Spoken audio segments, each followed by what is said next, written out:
Hello guys, പുതിയൊരു വീഡിയോയിലേക്ക് എല്ലാവർക്കും സ്വാഗതം. ഇന്ന് നമ്മൾ INFJ മെയിൽസിനെ കുറിച്ചിട്ട് ഉള്ള ഒരു കുഞ്ഞു വീഡിയോ ആണ് ഇവിടെ ചെയ്യാൻ ഉദ്ദേശിക്കുന്നത്. INFJ മെയിൽസ് എന്ന് പറഞ്ഞാൽ നമ്മൾ MBTI, മയേഴ്സ് ബ്രിഗ്സ് ടൈപ്പ് ഇൻഡിക്കേറ്ററൊക്കെ ടൈപ്പോളജിയൊക്കെ നോക്കുന്ന ആളുകൾക്ക് മനസ്സിലായിട്ടുണ്ടാവും.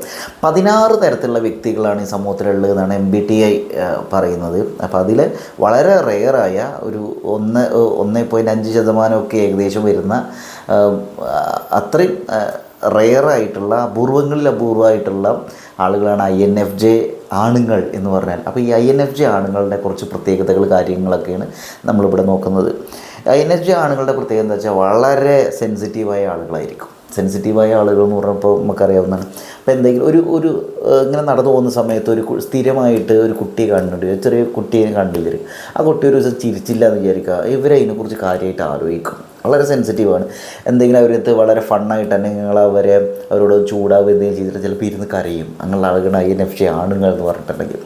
അപ്പോൾ അങ്ങനെയുള്ള കുറച്ച് വളരെ സെൻസിറ്റീവായ ആളുകളാണ്. പിന്നെ വളരെ കമ്പാഷനേറ്റായ ആളുകളാണ്. ഇപ്പോൾ ഒരാൾക്ക് എന്തെങ്കിലുമൊക്കെ ബുദ്ധിമുട്ടുകളുണ്ടെങ്കിലും അല്ലെങ്കിൽ അയാളൊരു അപകടത്തിലേക്ക് പോവുകയാണ് എന്നൊക്കെ തോന്നിയിട്ടുണ്ടെങ്കിൽ INFJ ആണുങ്ങൾ അങ്ങോട്ട് കയറി ഇടപെടുക, അവർക്ക് വേണ്ട കുറേ നല്ല കാര്യങ്ങളൊക്കെ ചെയ്തു കൊടുക്കുക, അങ്ങനെയൊക്കെ കുറേ കാര്യങ്ങളൊക്കെ ചെയ്യും. വളരെ കമ്പാഷനേറ്റ് ആയിട്ടുള്ള ആളുകളാണ്. അതുകൊണ്ട് തന്നെ നിങ്ങൾക്ക് ജീവിതത്തിൽ എന്തെങ്കിലുമൊക്കെ പ്രശ്നങ്ങളൊക്കെ ഉണ്ടെങ്കിൽ INFJ ഒരു മെയിൽ നിങ്ങൾക്കൊരു സുഹൃത്തായിട്ടുണ്ടെങ്കിൽ നിങ്ങൾക്ക് ഒരുപാട് ഗുണം ചെയ്യും.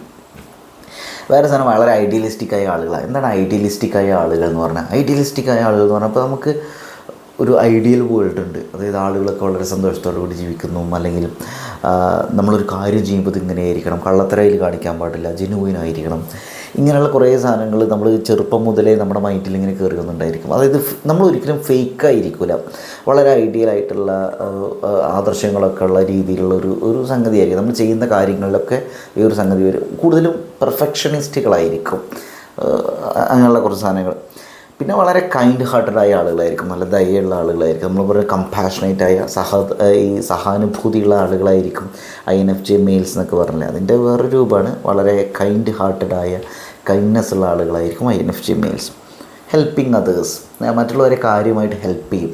ഇപ്പോൾ ഒരാൾക്ക് എന്തെങ്കിലുമൊക്കെ പ്രശ്നങ്ങൾ ഉണ്ടായിട്ടുണ്ടെങ്കിലും ചോദിക്കാണ്ട് തന്നെ പലപ്പോഴും ഹെൽപ്പ് ചെയ്യും.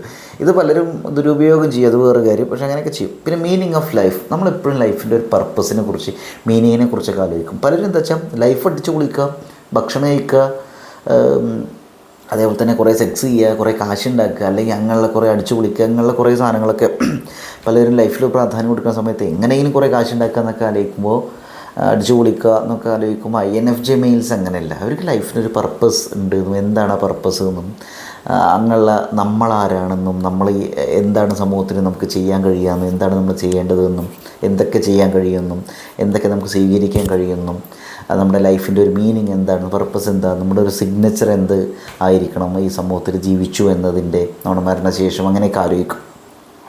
ഭയങ്കര ഓവർ തിങ്കേഴ്സാണ് കേട്ടോ. ഭയങ്കരമായിട്ട് ഓവറായിട്ട് ആലോചിച്ചുകൊണ്ടിരിക്കും. പിന്നെ സൈക്കോളജിയിലൊക്കെ ഭയങ്കരമായിട്ട് ഇൻട്രസ്റ്റഡ് ആയിട്ടുള്ള ആളുകളായിരിക്കും പൊതുവേ INFJ മെയിൽസ് പറഞ്ഞാൽ. സൈക്കോളജിയിൽ മാത്രമല്ല, എന്തെങ്കിലും ഒരു വിഷയത്തിൽ വളരെ കാര്യമായിട്ട് ഒരു താല്പര്യം ഉണ്ടായിരിക്കും. അപ്പോൾ നമുക്ക് തോന്നും അപ്പോൾ എല്ലാവർക്കും താല്പര്യമില്ലേന്ന്. എല്ലാവർക്കും താല്പര്യം ഉണ്ടായിരിക്കും. INFJ മെയിൽസിൻ്റെ അവസ്ഥ വെച്ചാൽ അവർ വളരെ പാഷനേറ്റായ ലേണേഴ്സായിരിക്കും. വളരെ താല്പര്യത്തോടു കൂടിയായിരിക്കും പഠനത്തെ, അറിവിനെയൊക്കെ സമീപിക്കുന്നുണ്ടായിരിക്കും. പിന്നെ INFJ മെയിൽസിൽ കണ്ട പൊതുവെയുള്ളൊരു സംഭവമാണ് റിസേർവ്ഡായ ആളുകളായിരിക്കുന്നത്. ഈ റിസേർവ്ഡ് എന്ന് പറയുന്നത് ഏത് സമയം സീരിയസ് ആയിട്ട് അങ്ങനെ ഇരിക്കുന്ന ആളുകൾ എന്നല്ല. അവർ പൊതുവേ വളവളവളാന്ന് വർത്താനം പറഞ്ഞിട്ട് അങ്ങനെ പോകുമൊന്നുമില്ല. അവർക്ക് കമ്പനിയായ ആളുകളുടെ ഇടയിൽ, ഒരു സേഫ്റ്റി തോന്നുന്ന ആളുകളുടെ ഇടയിൽ അവരിങ്ങനെ വളരെ എക്സ്ട്രോവേർട്ടഡായ രീതിയിലൊക്കെ സംസാരിക്കണമൊക്കെ ഉണ്ടായിരിക്കും. പക്ഷെ പൊതുവേ അവർ റിസേർവ്ഡായ ആളുകളായിരിക്കും. പിന്നെ ഹൈലി ക്രിയേറ്റീവായ ആളുകളായിരിക്കും. ഇപ്പോൾ എന്തെങ്കിലുമൊക്കെ രീതിയിൽ ചിത്രം വരയ്ക്കുക, പാട്ട് പാടുക, പാട്ട് എഴുതുക, കഥകൾ എഴുതുക, കവിതകൾ എഴുതുക, അങ്ങനെ എന്തെങ്കിലുമൊക്കെ ഒരു സംഭവം ക്രിയേറ്റീവായിട്ടുള്ള ഒരു മേഖലയിൽ പൊതുവെ INFJ മെയിൽസ് ഉണ്ടായിരിക്കും. എന്തെങ്കിലുമൊക്കെ അങ്ങനെയാണ് ക്രിയേറ്റീവായ ഒരു സംഭവമായിരിക്കും. പിന്നെ ഡീപ്പ് കോൺവെർസേഷൻസിന് ഒരുപാട് പ്രാധാന്യം കൊടുക്കുന്നുണ്ട്. ഇത് വളരെ ഇമ്പോർട്ടൻ്റ് ആയൊരു പോയിൻ്റാണ്.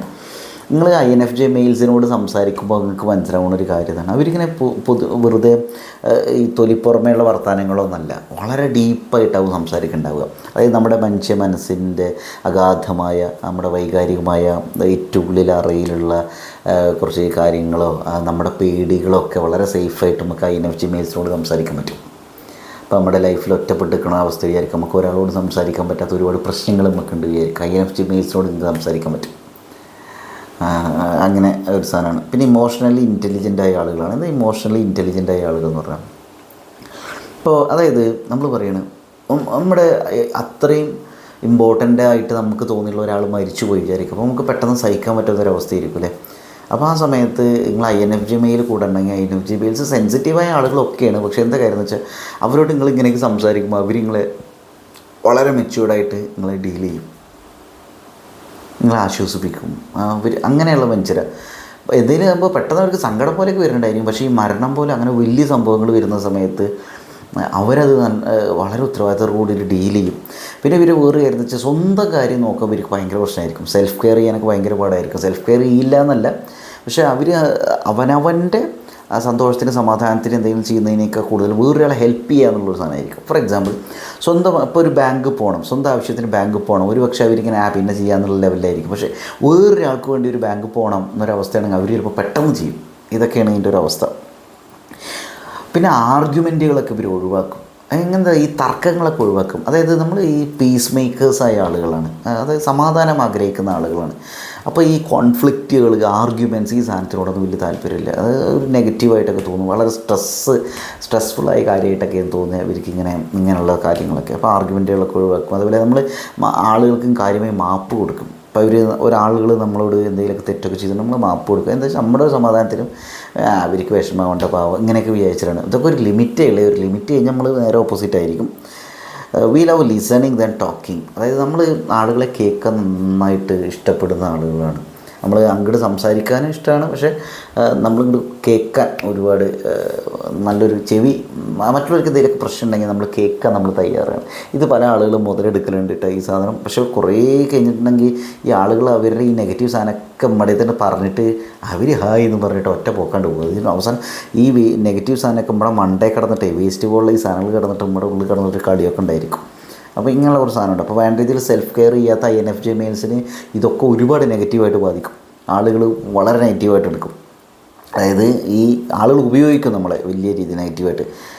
പിന്നെ അതേപോലെ തന്നെ ഈ സ്മോൾ ടോക്കുകളില്ലേ എന്ന് വെച്ചാൽ hi bye good morning good night, ഈ സാധനത്തിന് നമ്മൾ വലിയ പ്രാധാന്യം കൊടുക്കുന്നില്ല. നമ്മൾ ഈ വളരെ പാഷനേറ്റായി അല്ലെങ്കിൽ ഹൃദയത്തിൽ നിന്നുള്ള വർത്തമാനങ്ങൾ, കമ്മ്യൂണിക്കേഷനൊക്കെയാണ് പ്രാധാന്യം കൊടുക്കണം. അപ്പോൾ ചുമ്മാ ഈ ഫേക്ക് സാധനങ്ങൾ, ഫോർമലായിട്ടുള്ള സംഗതികൾ ഇതിലൊന്നും വലിയ താല്പര്യമില്ല.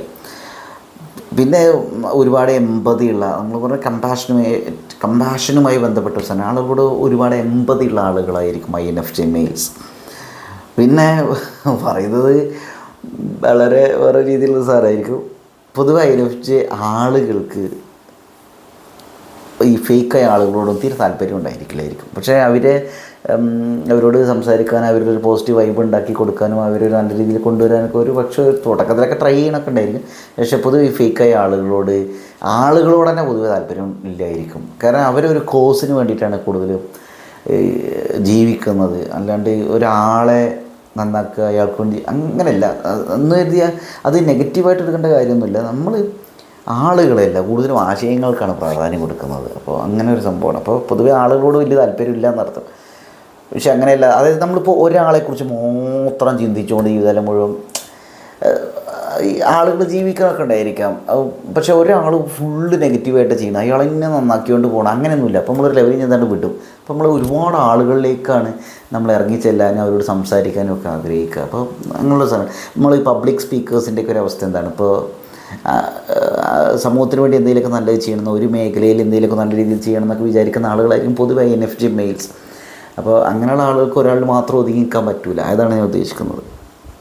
പിന്നെ എന്തിനെക്കുറിച്ചും കുറ്റം കണ്ടുപിടിക്കുന്ന കുറേ ആളുകളുണ്ടെങ്കിൽ അവരൊന്നും വലിയ താല്പര്യമൊന്നും ഉണ്ടാവില്ല. പിന്നെ INFJ മെയിൽസ് പറഞ്ഞാൽ നല്ല ക്രിയേറ്റീവായ ആളുകളായിരിക്കും എന്ന് പറഞ്ഞു. പിന്നെ അവർക്ക് അതിലെന്തെങ്കിലും കാര്യമായിട്ട് ചെയ്യണം എന്നൊക്കെ ഒരുപാട് ആഗ്രഹമുള്ള ആളുകളൊക്കെ ആയിരിക്കും. പിന്നെ നമ്മൾ പറഞ്ഞു വേറൊരാൾക്ക് എന്തെങ്കിലും വേദന ഉണ്ടെങ്കിൽ അത് നമ്മുടെ തന്നെ വേദനയായിട്ട് എടുക്കും. ഇപ്പോൾ ഒരാൾ സങ്കടപ്പെടണം, ആ സങ്കടം നമ്മുടെ സങ്കടമായിട്ട് നമ്മൾ ഫീൽ ചെയ്യും. വളരെ എമ്പത്തറ്റിക് ആയിരിക്കും. പിന്നെ വളരെ കെയറിങ് ആയ ആളുകളാണ്. ഒരാൾക്ക് എന്തെങ്കിലുമൊക്കെ പ്രശ്നം വന്നിട്ടുണ്ടെങ്കിൽ നമുക്ക് അത് പറയാണ്ട് തന്നെ നമുക്കത് മനസ്സിലാവും. അതായത് അയാളുടെ ബ്രീതിങ്ങിൽ, അയാളുടെ വോയിസ് മോഡുലേഷനിൽ ഒക്കെ നമുക്ക് മനസ്സിലാവും. ആൾ കള്ളത്തരം പറയുകയാണെങ്കിൽ നമുക്ക് മനസ്സിലാവും, ജെനുവിനാണ് അല്ലെങ്കിൽ എന്തെങ്കിലും ബുദ്ധിമുട്ടുണ്ട് എന്നൊക്കെ നമുക്ക് മനസ്സിലാവും. ഇത് ഇങ്ങനെയുള്ള സാധനം ഈ കുറേ ഇൻഡ്യൂഷനിലൊക്കെ നമുക്കതിങ്ങനെ ഫീൽ ചെയ്ത് തുടങ്ങും ഒരാൾക്ക് എന്തെങ്കിലും പ്രശ്നം ഉണ്ടെങ്കിലൊക്കെ. അതേപോലെ നമ്മുടെ ഒരു മനുഷ്യൻ്റെ മനസ്സിനെ, മനുഷ്യൻ്റെ ജീവിതത്തെ കാര്യമായി എക്സ്പ്ലോർ ചെയ്യണമെന്ന ആറ്റിറ്റ്യൂഡുള്ള ആളുകളായിരിക്കും INFJ മെയിൽസ് എന്ന് പറഞ്ഞിട്ടുണ്ടെങ്കിൽ. പിന്നെ ഭാവിയെക്കുറിച്ച് ഒരുപാട് ചിന്തിക്കുന്ന, ഫ്യൂച്ചറിൽ ഫോക്കസ്ഡ് ആയിട്ടുള്ള ആളുകളായിരിക്കും INFJ മെയിൽസ്. എന്ന് വെച്ചാൽ നമ്മൾ ഇപ്പോൾ കാണുന്ന ഈ കാര്യങ്ങളിലല്ല നമ്മൾ പ്രാധാന്യം കൊടുക്കുന്നത്, ഫ്യൂച്ചറിസ്റ്റിക്കാണ്. അതായത് നമുക്കൊരു അടുത്ത മാസം ഇങ്ങനെ ചെയ്യണം, അല്ലെങ്കിൽ അടുത്ത കൊല്ലം ഇങ്ങനെ ചെയ്യണം, അല്ലെങ്കിൽ നാളെ ഇത് ചെയ്യണം, 10 കൊല്ലം കഴിഞ്ഞ ലൈഫ് ഇങ്ങനെ ആയിരിക്കും, അങ്ങനെയൊക്കെ ചിന്തിക്കുന്ന ആളുകളാണ് പൊതുവെ INFJ മെയിൽസ്. ഇത് പിന്നെ ഒരു കാര്യം മനസ്സിലാക്കേണ്ടത്, എപ്പോഴും ഇങ്ങനെ ആയിരിക്കും ഒന്നൊന്നുമില്ല. നമ്മളൊരു സ്റ്റേജ് കഴിഞ്ഞിട്ടുണ്ടെങ്കിൽ നമ്മൾ സെൽഫ് കെയറും ഒക്കെ ചെയ്തിട്ട് നമ്മൾ വേറെ രീതിയിലൊക്കെ മാറണുണ്ടായിരിക്കാം. കാരണം നമുക്കും ജീവിക്കണമല്ലോ. നമ്മൾ ഈ ഒരു സാധനം ഒരു ലെവലിനപ്പുറത്തേക്കായി ഈ സമൂഹത്തിൽ ജീവിക്കാൻ പാടില്ല, ആളുകൾ വല്ലാണ്ട് മിസ്യൂസ് ചെയ്യും. അപ്പോൾ ഇതൊക്കെയാണ് പൊതുവെ INFJ മെയിൽസിൻ്റെ ഒരു കാര്യം. അപ്പോൾ എന്തായാലും ഒരു INFJ മെയിൽ നിങ്ങളുടെ ജീവിതത്തിലുണ്ടെങ്കിൽ അത് നിങ്ങളുടെ വലിയൊരു പ്ലസ് പോയിൻ്റാണ് എന്നാണ് എനിക്ക് പറയാനുള്ളത്. അപ്പോൾ ഇതൊക്കെയാണ് ഇതിൻ്റെ കാര്യം. ഞാൻ പറഞ്ഞതിൽ എന്തെങ്കിലും സംഗതികൾ ആഡ് ചെയ്യാനോ എന്തെങ്കിലുമൊക്കെ സംഭവങ്ങൾക്ക് തോന്നുന്നുണ്ടെങ്കിൽ താഴെ കമൻറ്റ് ചെയ്യുക. നിങ്ങളുടെ ലൈഫിൽ ഒരു INFJ മെയിൽ ഉണ്ടെങ്കിൽ കമൻറ്റ് ചെയ്യുക അവരെക്കുറിച്ചിട്ട്. അതേപോലെ നിങ്ങളൊരു INFJ മെയിലാണെങ്കിൽ അതും കമൻറ്റ് ചെയ്യുക. അതേപോലെ വളരെ കൺഫ്യൂസിങ് ആയിട്ടുള്ള ആളുകളായിരിക്കും INFJ മെയിൽസ്. അവർ നമ്മൾ വളർന്നു വരുന്ന സ്റ്റേജിലൊക്കെ നമ്മളൊരു പ്രായം പറയല്ല, നല്ലൊരു 10-25 വയസ്സിനുള്ളിലൊക്കെ ഭയങ്കര പൊട്ടലും ചീറ്റലും നമ്മുടെ ലൈഫിലുണ്ടായിരിക്കും. അത് ഭയങ്കരമായിരിക്കും അവസാനം. അപ്പം അങ്ങനെയൊക്കെ കുറേ വിഷയങ്ങളൊക്കെ ഉണ്ട്. പിന്നെ നമുക്ക് ശീലമാവും, അല്ലെങ്കിൽ പിന്നെ നമുക്ക് ഒന്ന് ഗ്രൗണ്ടഡ് ആയിട്ടുള്ള ഒരു അവസ്ഥയിലേക്ക് നമ്മൾ എത്തുന്ന സമയത്ത് നമുക്ക് കാര്യം മനസ്സിലാവും, നമ്മളാരാണ്, നമുക്ക് എന്താ വേണ്ടത്, നമുക്ക് എന്താണ് നമ്മുടെ വീക്ക്നെസ്, എന്താണ് നമുക്ക് പ്രൊവൈഡ് ചെയ്യാൻ സാധിക്കുക, എന്താണ് നമുക്ക് സ്വീകരിക്കാൻ ആഗ്രഹമുള്ളത്, നമ്മുടെ ആളുകളുമായിട്ട് എങ്ങനെ കോൺഫ്ലിക്റ്റുകൾ സോൾവ് ചെയ്യാം എന്നുള്ളതിനെക്കുറിച്ചൊക്കെ ഒരു ധാരണ കുറച്ച് കാലം കഴിഞ്ഞാൽ നമുക്ക് കിട്ടുന്നുണ്ടായിരിക്കും. ചെറുപ്പത്തിലൊക്കെ ഭയങ്കര പ്രശ്നമായിരിക്കും, ഒരുപാട് പേര് നമ്മൾ മിസ്യൂസ് ചെയ്യും, നമ്മുടെ റിലേഷൻഷിപ്പുകളിലൊക്കെ ഒരുപാട് പ്രശ്നങ്ങളുണ്ടായിരിക്കും. ഇങ്ങനെ കുറേ വിഷയങ്ങളുണ്ട്. അപ്പോൾ ഇതൊക്കെയാണ് INFJ മെയിൽസിനെ കുറിച്ച് എനിക്ക് പറയാനുള്ളത്. അത്രയും. Thank you. ആദ്യമായിട്ടാണ് നിങ്ങൾ യൂട്യൂബ് ചാനൽ ആണെങ്കിൽ ഒന്ന് സബ്സ്ക്രൈബ് ചെയ്യുക, ആ ബെൽ ഐക്കൺ ഒന്ന് ഞെക്കി പൊട്ടിക്കുക. Thank U.